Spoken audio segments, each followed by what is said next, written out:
kita berikan juga. Sabar ya Pak. Baik, agak terpotong sedikit Pak Andi.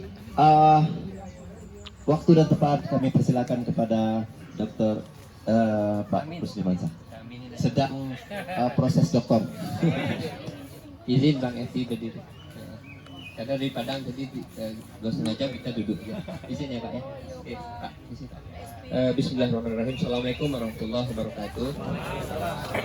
Alhamdulillahirrahmanirrahim. Allahumma sholli ala sayyidina Muhammad wa ala alihi Muhammad. Segala ilah Allah sayyidina Muhammadin abduhu wa rasulullah nabi yang bada. Alhamdulillah, puji syukur kehadirat Allah Subhanahu wa taala. Kita diberikan rahmat sehingga bisa berkumpul di sini. Padahal kita jauh-jauh nih, ada yang dari Kuo, dari Riau, ada yang dari Sumut juga. Alhamdulillah sampai di sini, ada yang dari luar kota juga. Dan semua itu atas izin Allah Subhanahu wa taala.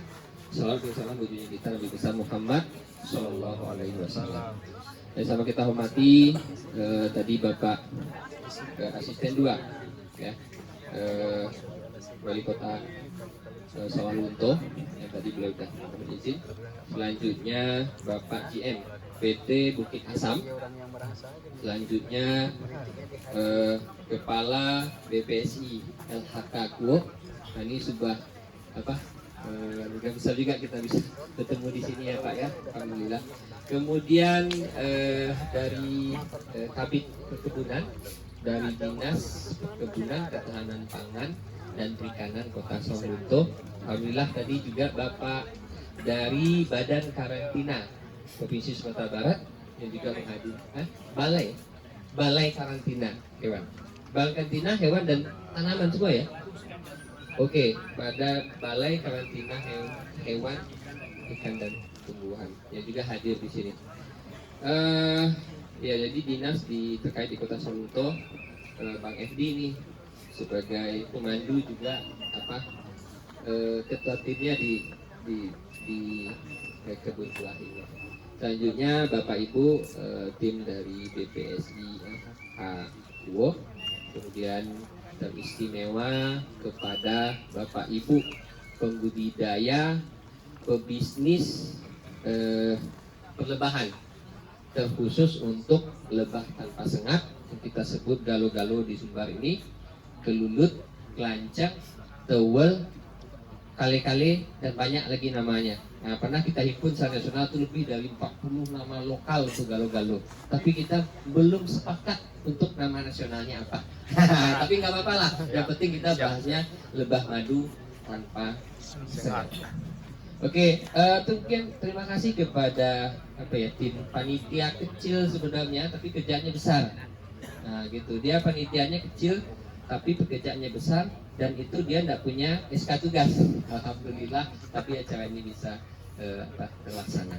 Bapak Ibu, mohon maaf karena saya tidak bawa slide, karena saya tahu yang hadir ini adalah orang-orang yang memang kelebahan. Ya bukan pemula lagi, udah expert saya sebut. Karena kalau saya biasanya ngasih pelatihan di sini terakhir itu bawa slide, tapi ini kotaknya, ini pohonnya asli seperti ini ratunya, ini madunya, kira-kira seperti itu. Sekarang kita udah bicaranya nih targetnya ekspor loh Bapak Ibu, yang selama ini tidak terpikirkan gitu ya. Jadi untuk di Galo-Galo di Sumatera Barat, mungkin itu yang bisa sedikit saya sampaikan, sharing lah dengan kondisi sekarang. Kawan-kawan pembudidaya itu secara tidak langsung sudah memilih sebenarnya jenis galo-galo yang potensial yang dibudidayakan di Sumbar. Ya mana ya? Nah, itu jatuhnya kalau yang paling banyak tidak kita pukuli adalah jenis Heterotrigona itama. Nah, kita tidak bicara bahas cirinya lagi, udah biasa kena gigit kayak ini. Kemudian itu yang paling luas, baik di daerah dataran rendah sampai dataran tinggi itu ada.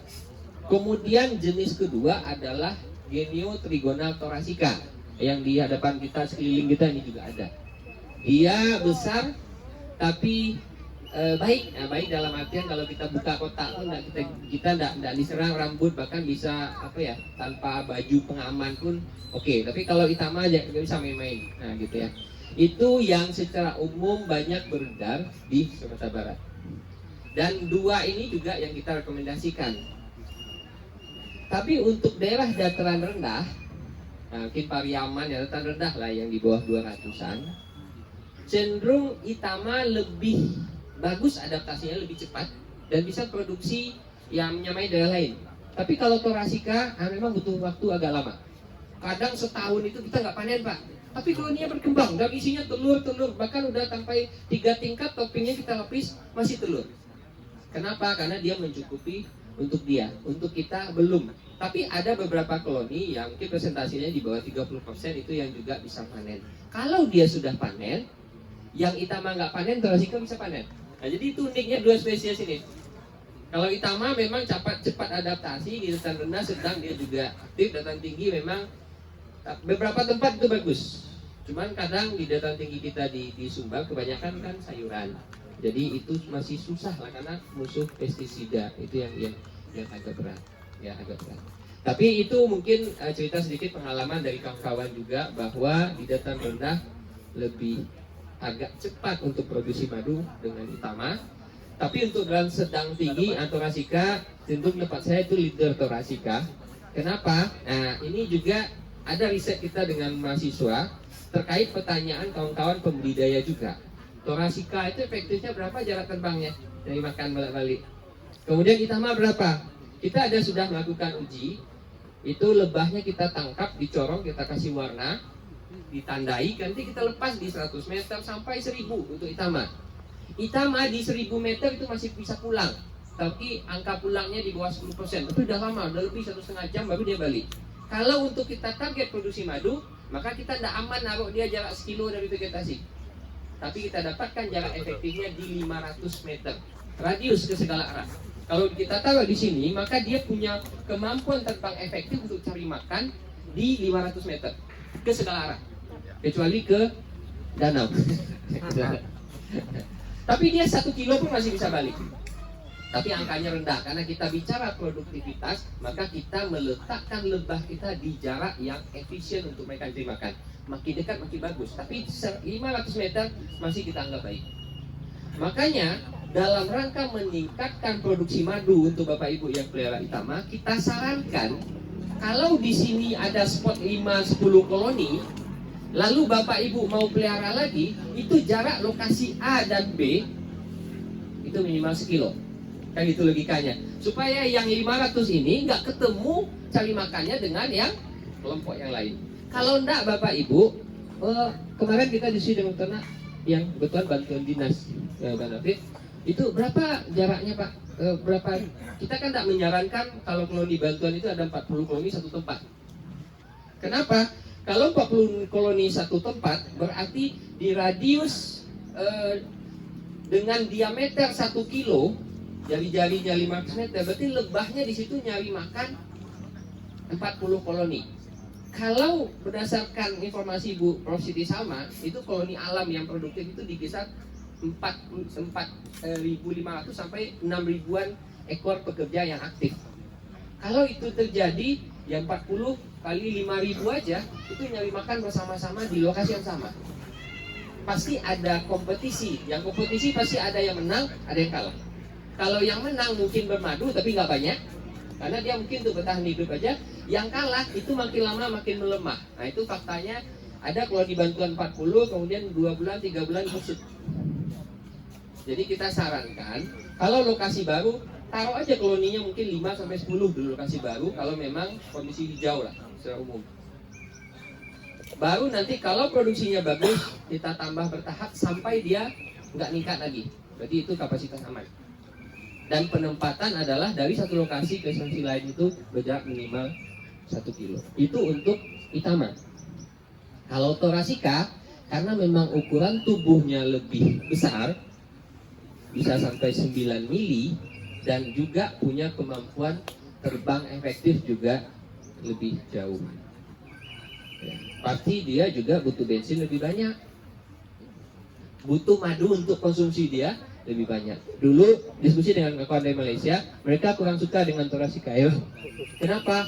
Karena Thoracica itu BBM-nya mahal. Ibaratnya saya naik Avanza 1,3, ada yang lain bawa apa mungkin mobil 4 WD 4000 cc. sama-sama jalan, yang satu bisa 1 liter 12 kilo, yang satu lagi mungkin 1 liternya 6 kilo. Jadi efisien. Tapi dia punya kemampuan terbang yang lebih jauh. Kita dapatkan jarak efektifnya di 1,2 kilo. Jadi 1000 sampai 1200 di Thoracika itu berdasarkan data kita itu masih jarak efektifnya bagi Thoracika. Nah, jadi kalau Thoracika dikumpul di satu lokasi ini ada 10 atau 20, maka kalau di mana tempatnya lagi? Ya kalau bisa di atas jarak tadi, berarti jaraknya minimal 2 kilo supaya dia tidak ketemu sama-sama cari makan. Nah, itu untuk penempatan berdasarkan pengamatan kondisi yang ada di Sumatera Barat. Beberapa tempat ya yang sudah kita kunjungi. Kemudian Bapak Ibu, ada kesalahan kita dalam memaknai lingkungan. Kalau suhu kita tidak masalah lah, asalkan kita teduhkan, nggak kena panas, oke, kita udah bahas itu. Tapi kalau gimana bahas, wah tempatnya banyak tanaman. Lebah itu lihat hijau ini kita yang nyaman. Tapi kalau lebahnya dia butuhkan apa? Neporea, nektar, polen, resin atau sumber getah, air. Kalau air ini nggak masalah lah kalau kita di Sumba, di Sumatera, alhamdulillah mudah-mudahan aman lah ya. Tapi nektar ini Bapak Ibu, kita lebah itu dapatnya ada 2 sumber yang umum ya, yaitu adalah dari bunga, kemudian dari bukan bunga. Dari bunga itu pasti udah tahu lah kita apa vegetasi, ada apanya, ada kaliandra, ada MP, macam-macam lah. Intinya apa? Kalau di lebahnya itu semut sering datang, lebah hinggap tapi dia kakinya tidak putih-putih, berarti dia ambil nektar. Itu kalau pohonnya berbunga, contoh ini lengkeng biasa berbunga, sekarang tidak ada berbunga, berarti dari lengkeng nggak ada makanan, walaupun hijau. Musim durian biasanya padat itu. Saya punya bimbingan dulu yang pelihara lebah juga di Galuh-Galuh di Solo Selatan. Itu pas musim durian, mantap produksinya Pak. Kalau ini di situ 40. Berapa? Ada satu koloni sampai 1,6 liter sekali panen. Mantap. Habis musim durian nggak pernah panen lagi. Karena dia naruh di satu lokasi 40. Akhirnya dipindahkan ke lokasi yang dekat Kaliandra yang jarak sekitar 10 menit naik motor. Nah itu udah mulai dia berproduksi lagi. Jadi kalau ada Bapak Ibu menemukan koloni-koloni yang beberapa produktif, yang lain enggak, berarti disanya yang indah nih yang kita ungsikan lah. Kalau enggak, bisa lama-lama nanti dia pupus. Nah itu salah satu teknis meningkatkan produktivitas adalah peletakan koloni yang seimbang dengan kondisi lapangan. Yang kedua adalah meningkatkan produksi nektar lingkungan. Contoh di sini, gimana meningkatkan produksi nektar? Kalau ini kan memang tanaman buah, tapi ada musim tertentu bunganya nggak banyak, buah juga nggak banyak. Maka kita perlu menambah vegetasi yang potensial untuk penghasil nektar. Apa Pak Ibu? Potensial menghasil nektar. Apa? Belimbing, oke. Karena dia bunga sepanjang tahun. Apa lagi? Kalau Santos memang berbunga, tapi ada fasenya di saat bijinya hijau-hijau, itu dia bunga hilang. Kalau Bapak Ibu pelihara Santos harus full matahari. Setelah bunganya rontok, nah memang ada kerjaan kita gunting lagi. Itu cepat bunganya muncul lagi. Tapi kalau enggak Bapak itu dia bisa satu sesi kayak gini nih. Dia membesarkan putik yang ada sampai jatuh, nanti baru kuncup lagi, baru bunga lagi. Tapi kalau AMP, walaupun bunganya kecil-kecil, lebah itu sering ke banyak bunga, tapi bunganya panjang waktu. Jadi kemarin di awal 17 Oktober kita ke Solo Selatan. Di situ dia pelihara itama, itu kawasannya itu pohon kelapanya jauh-jauh karena dekat dengan sawah. Tapi di situ dia tanam full AMP. Jadi dia bikin tempat menjalarnya full di sana dan itu dia rutin panen terus dan AMP-nya nggak kenal musim berbunga. Jadi bisa kita tambah dengan tanaman-tanaman lain yang potensial penghasil nektar tapi tidak mengenal musim. Jadi dia ada terus. Ya. Kalau enggak Bapak Ibu, sambil menunggu musim bunga lagi, lebahnya mau makan apa? Oke, lebahnya ada makan, tapi kita enggak bisa panen. Sementara kita udah janji nih pihak bayar untuk ekspor sekian. Kalau sudah bicara komitmen bisnis, enggak bisa nas-nas Pak. Aduh, kita lagi enggak panen. Nah, kalau dengan kawan bisa tuh. Tapi kalau ikatan bisnis kontrak, ya sekali kirim, kita komitmen ada nggak ada kita harus adakan, kan kacau makanya. Nah makanya ke depan selain kita bicara kualitas, tapi kuantitas kita kan juga belum optimal. Jadi bisa kita optimalkan dengan penempatan koloni yang seimbang dengan lingkungan dan vegetasi yang rutin sehingga kita bisa panen sepanjang tahun. Mungkin agak kurangnya karena faktor cuaca lagi hujan. Tapi nanti mungkin Bang David yang cerita mungkin ya. Kalau soal vegetasi yang aman musim hujan, nah beliau, saya dapat ide dari beliau. Kalau saya nyampaikan nggak pas lah. Sekarang saya amanahkan sama Nah, ini kan yang susah. Kalau bicara idenya dari beliau dan ada di sini dan saya ngomong, nah ini susah nih karena di Minang ini yang susah itu adalah menyampaikan, mengajar di depan guru kan. Nah, yang kedua makan enak di depan mertua, itu katanya susah itu. Oke. Jadi tapi beliau itu ada apa ya, sudah merekomendasikan beberapa tanaman yang memang intinya gini, adalah tanaman yang bunganya itu ada pelindung. Ibarat dia punya payung sendiri dan ngadap itu nggak ke atas seperti gini. Jadi di saat hujan nektar terlindungi. Kaliandra kita nyebut, wah nektarnya banyak, iya Pak Ibu, tapi keluarnya nanti senja sampai pagi. Kalau di kampus Unan itu yang jam 9 udah panas, itu jam 9 nektarnya kering bunga layu. Kalau pagi itu hujan Pak, itu zong itu. Mau berapa ribu hektar pun Kaliandra untuk jenis lebah galo-galo itu zong. Kenapa? Kalau hujan pagi itu nggak ada nektar pasti. Beda hal dengan apis cerana. Apis cerana itu sampai senja pun menjelang maghrib itu masih heboh itu. Baru mulai terang dikit udah aktif. Tapi di galo-galo beda. Kalau daerah agak hangat itu ada sedikit mulai cahaya diaktif. Tapi kalau daerah agak sejuk, kadang jam 9 di daerah di atas yang tinggi lah, di atas 1000, dia masih santuy-santuy aja di rumah, dingin keluar kan. Tapi itu fakta. Tapi fakta itu info dari kawan-kawan pemedia di tempat yang tinggi. Tapi kita mau juga nanti dengan mahasiswa kita mau hitung lebah itu aktif di cahaya level berapa, kemudian di suhu dan kelembapan seperti apa, sehingga dia baru mulai terbang keluar. Nah ini mungkin PR kami, nanti kalau sudah dapat datanya kita akan share dan bagi lagi ke Bapak Ibu semua. Oke, itu tadi untuk peningkatan produktivitas dengan mengelola imbangan peletakan koloni dan vegetasi. Ya, seperti itu. Kemudian hati-hati juga dengan panen. Kenapa? Karena masih ada kawan-kawan kita itu full topping dihabisin semua. Kalau kita punya koloni yang dari dasar kotak bawahnya itu untuk itama itu di bawah 25 cm atau mungkin 30 cm, itu stok madu di dalam lok kayu itu udah minim Bapak Ibu. Kalau koloni gua udah nggak ada. Full telur aja, madu dan di mana? Di topping.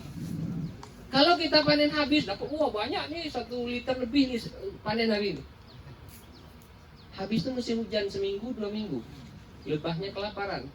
Lebahnya kelaparan, dia berusaha cari makan tapi ongkos pulang nggak ada. Habis bulan besok, loh kok sepi?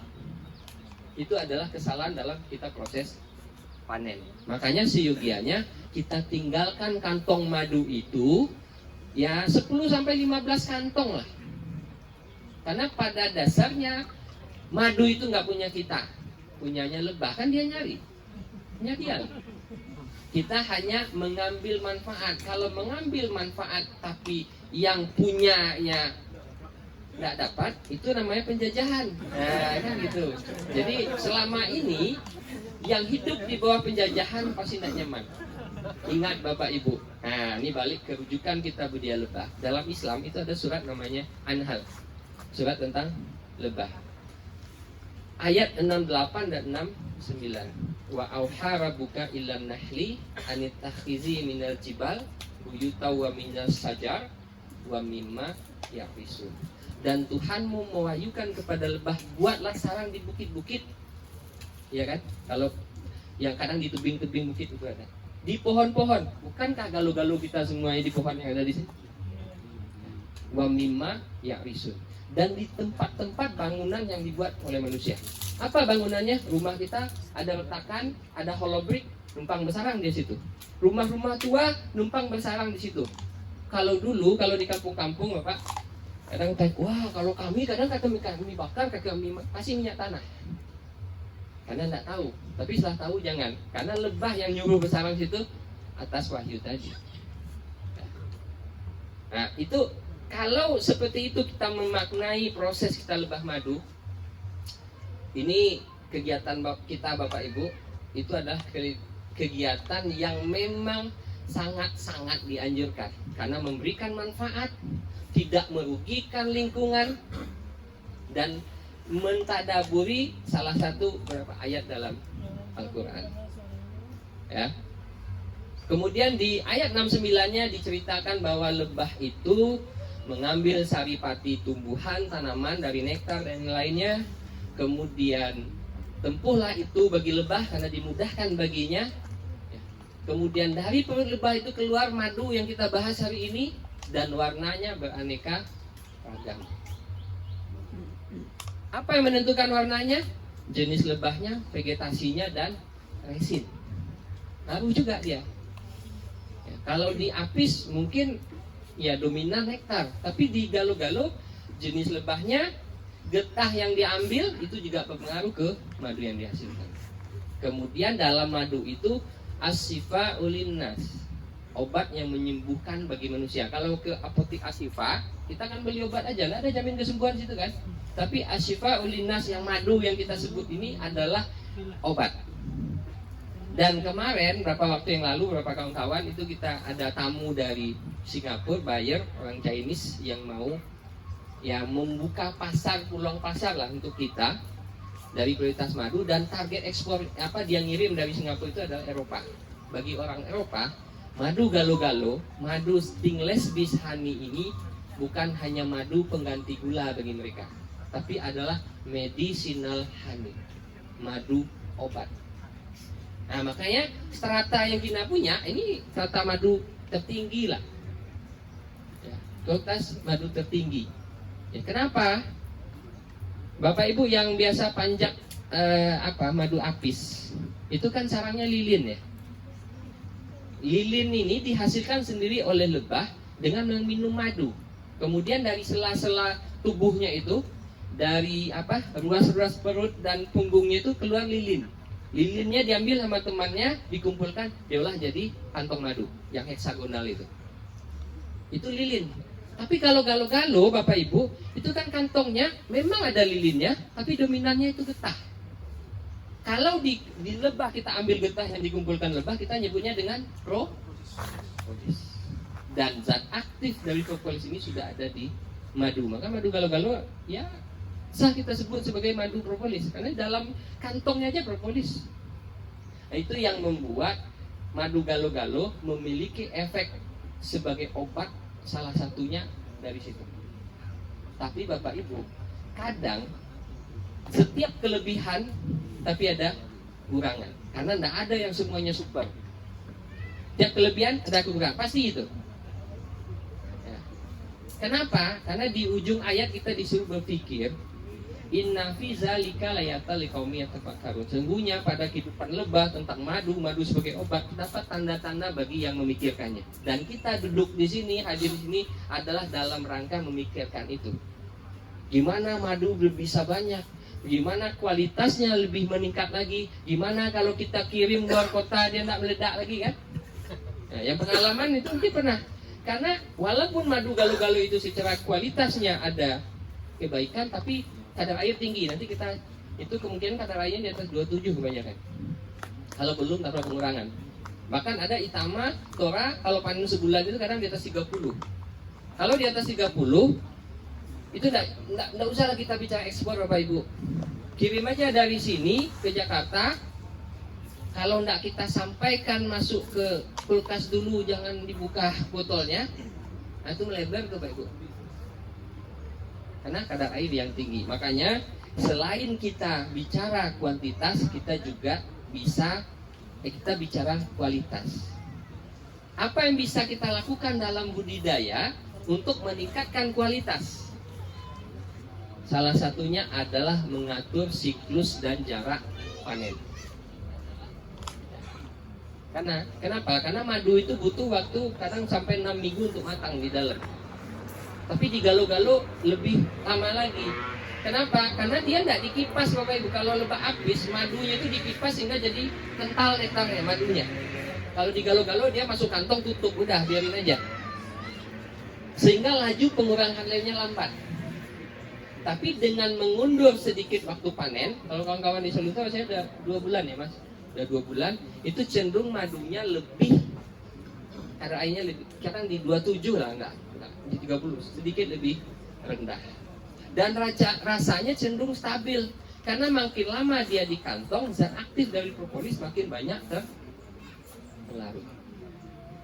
Ditambah, meningkatkan kualitas adalah menambah tanaman-tanaman yang memang sudah diketahui khasiatnya. Ya. Tadi diskusi Pak Jasmi itu sambil jalan tadi adalah yang di buah itu adalah salah satunya manggis.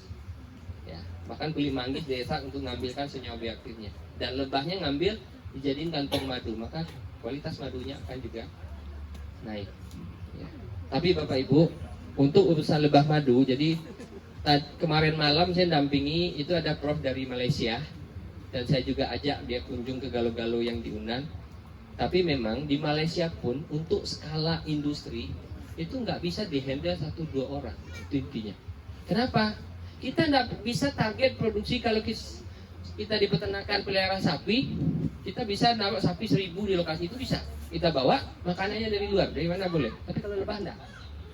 Wilayah itu punya keterbatasan untuk nampung lebah. Kalau kita jarak sekilo itu ditambah 10 paling berapa produksinya? Anggaplah setengah kilo per koloni. Setengah kilo per koloni per bulan misalnya. Untuk dapat 1 ton kita butuh berapa koloni? 2000 kan? Rasa kalau ngelola koloni sendiri 1000 nggak kuat. Bang David berapa sekarang Bang David? Boleh bocoran? Yang penting belum nyampe 1000 kan? Tapi bisa 1000 kurang 1 juga belum nyampe. Kode keras ini. Tapi setahu saya kalau kita di Sumbar belum ya Pak ya. Nggak tahu kalau di kawan-kawan di Riau atau kalau di Babel. Tapi mungkin kelompok mengelola mungkin bisa jadi. Nah makanya dengan hadir kita di sini adalah ajang. Bisa nggak kita nyatukan visi supaya peningkatan kualitas dan kuantitas sehingga kita bisa potensi ekspor itu bisa kita garap. Ya, itu. Kalau saya ditanya, Pandi berapa bisa produksi madunya? Kalau di kampus kita nggak panen, walaupun punya koloni 80-an, tapi spesiesnya banyak dan Minangkabau yang banyak. Toraja Itama juga berapa? Karena nggak cukup lingkungan untuk mensupport untuk produksi. Di Sulawesi Selatan adalah, tapi paling masih di bawah 10 kiloan lah produksi, nggak banyak karena lahan terbatas. Tapi kalau kita berkomunitas, ya. Dan ini adalah bersama dan mensupport nanti misalnya Sumba bisa nyediain sebulan seton misalnya. Nah nanti kita baru bicara berani ya minta orang kita punya madu segini, ini kualitasnya Wanipiro. Tapi kirim sekali misalnya, besok wah saya dapat tawaran baru nih. Koloni saya, madunya dibayar sekian. Kalau kita silau, ini gagal proses ini nih. Karena ini bicara komitmen. Karena untuk sendiri tidak bisa.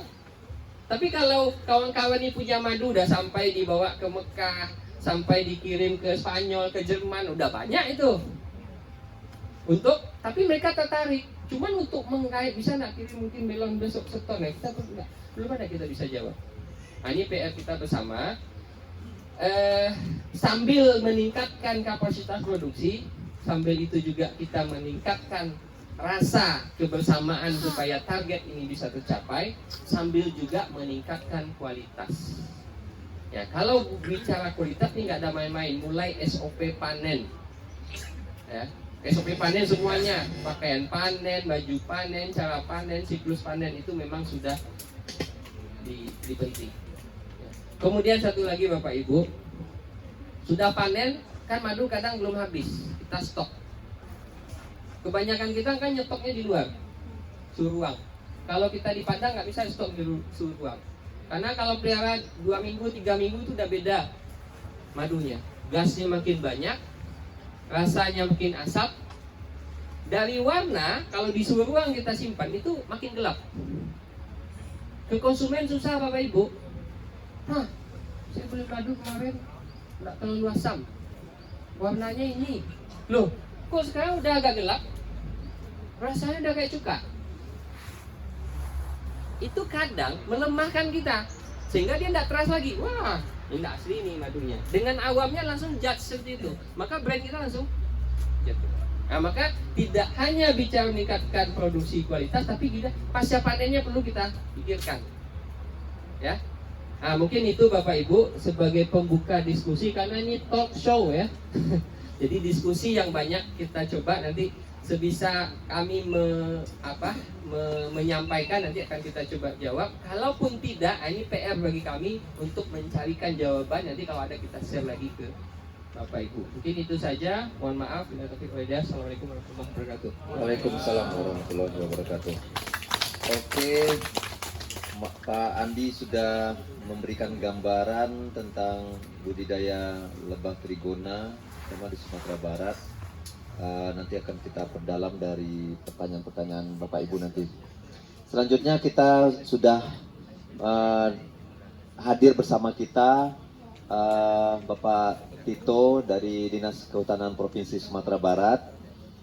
Ini kita mintakan untuk menyampaikan sebaran koloni lebah tanpa sengat di Sumatera Barat. Jadi sudah berapa koloni yang produktif dan bagaimana nanti pengembangannya. Dan, kami harapkan Bapak Tito dari Dinas Kehutanan Provinsi Sumatera Barat untuk bisa menjelaskannya. Selanjutnya nanti Bang